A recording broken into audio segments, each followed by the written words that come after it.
Welcome to Percussion Methods. Today we're changing some timpani heads.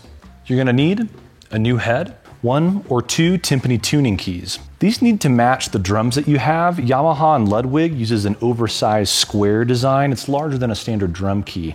Adams Timpani use a large hexagonal tuning key, so you might need to buy a few that match the model of your drums.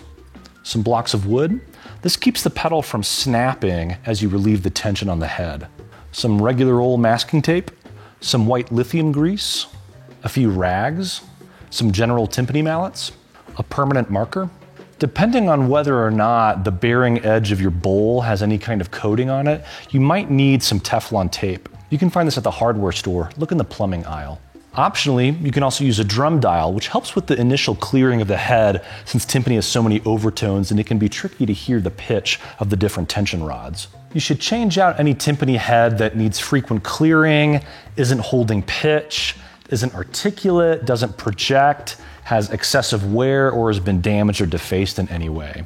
These heads are in okay shape, but I am having to clear them more often, and they're just not quite projecting as much as I'd like, so it's time to switch them out. There are 2 timpani-specific things you need to do to the drum to prepare for the head change. The first is to block the pedal so it doesn't snap as you take the tension off of the old head. I'm using this stack of 2x4s that I cut and assembled to raise up non-height adjustable marimbas. This actually works really well for blocking the pedal.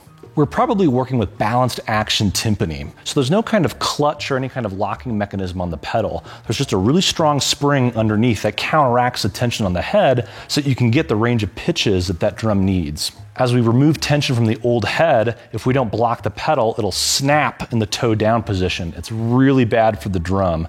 But you also don't want to relieve all the spring tension because currently it's balanced to give you the range that you need on the instrument. So we're going to put some wood underneath the toe part of the pedal. I'm going to take 2 of these 2x4s stacked on top of each other and slip them underneath the pedal and then push down on the toe until everything is locked into place. The second thing we need to do to prepare the drum is mark with a little piece of masking tape on the rim where the playing zone is. So I'll leave a little piece right here. This is above the pedal and right by the playing zone. We mark the rim because after we put on the new head, we want it to be in the same position radially as it was with the old head.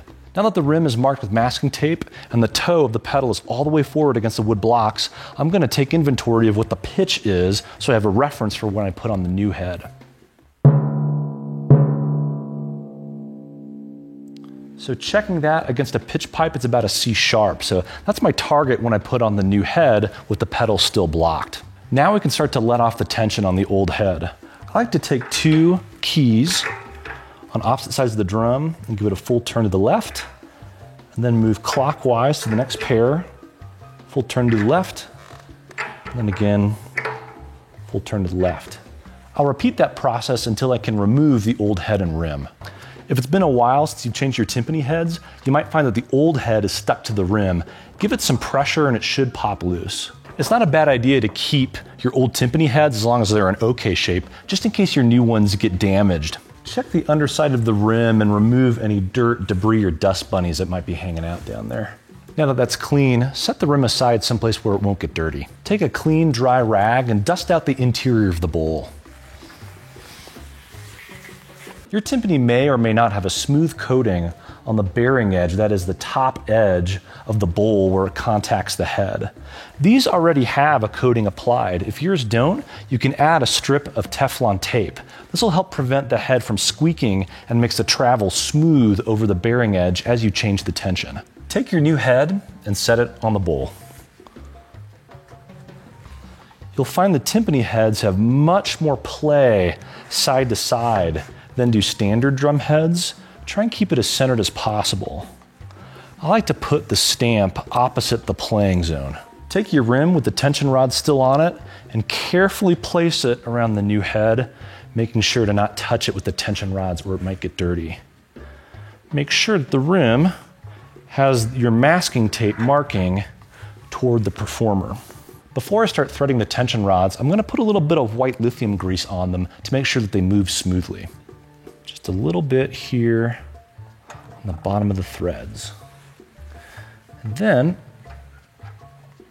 you can start threading them into the casings. Your fingers are probably gonna get a little bit greasy during this process. It's nice to have a rag on hand so you can wipe them off. There's grease on all of my tension rods and I've started threading them into the casings. I'm gonna finger tighten them and along the way, check that all the tension rods are vertically aligned and not off to the side. I'm also gonna check that the head is as centered as possible on top of the bowl.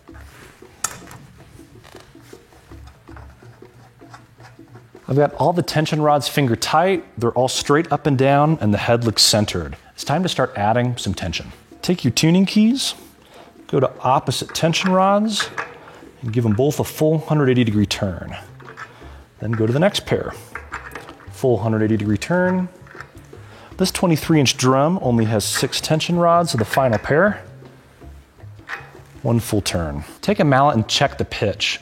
The note I'm looking for is C sharp. Then I'll know I can remove the blocks and start clearing. Definitely too low. I'm gonna repeat the tensioning process until I get to the note I need.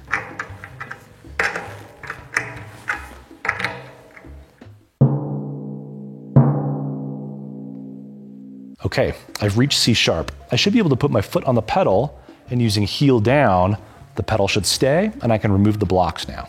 If you try to go heel down on the pedal and it snaps back to toe down, you need to add a little bit more tension to the head.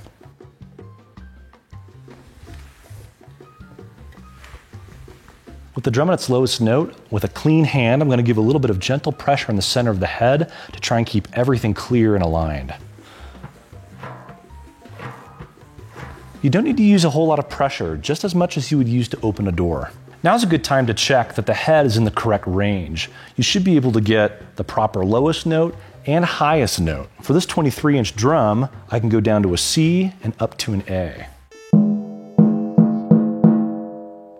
This head is still a little bit flat, so I'm going to bring the tension up one more time.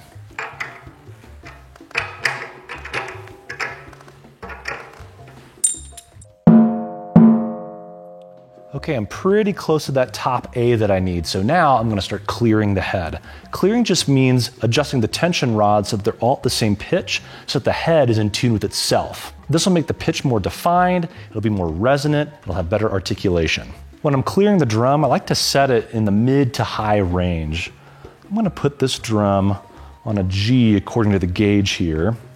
Then I'm gonna tap with a clean, not greasy finger, like a rim shot, around all the tension rods, searching for ones that are too low compared to the others.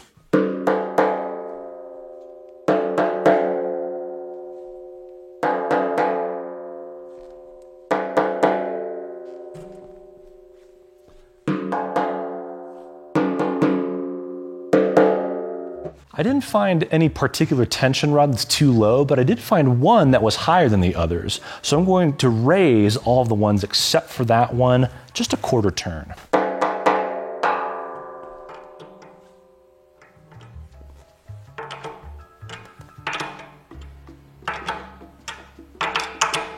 I've done an initial round of clearing, so I'm going to take the drum back down to its lowest note and do some timpani CPR with some gentle pressure in the center of the head.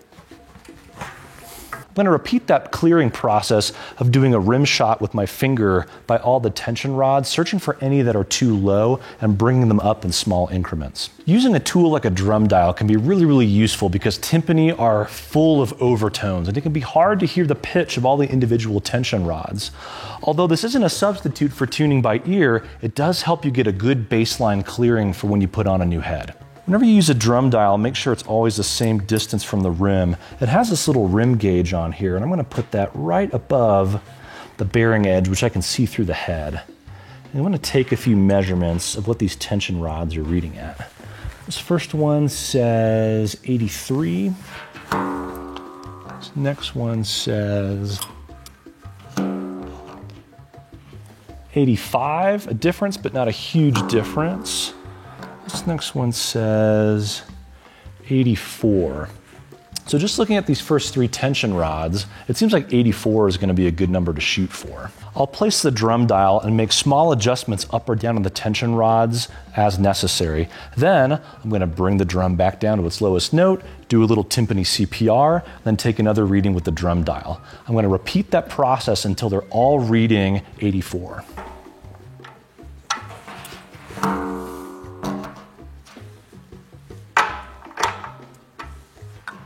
After doing a few rounds with the drum dial to get all of the tension rods reading the same number, I'm going to do another round of tuning by ear using the rim shot method.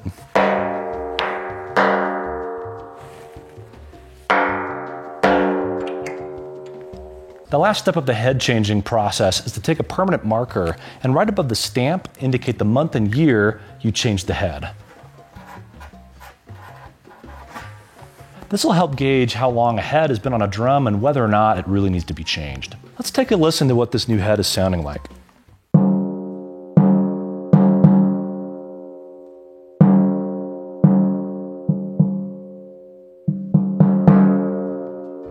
It has really nice projection, really nice articulation, and the pitch is already pretty clear for it being a new head. You might find that it takes a few days for them to open up and become more sensitive, and the head will stretch slightly and clear with itself. So it's best to take this drum and store it with the cover on with it at medium tension. Normally we want to store them at low tension because it helps not wear out the head and wear out the spring mechanism. But keeping it for a few days at medium will help get that head in tune with itself.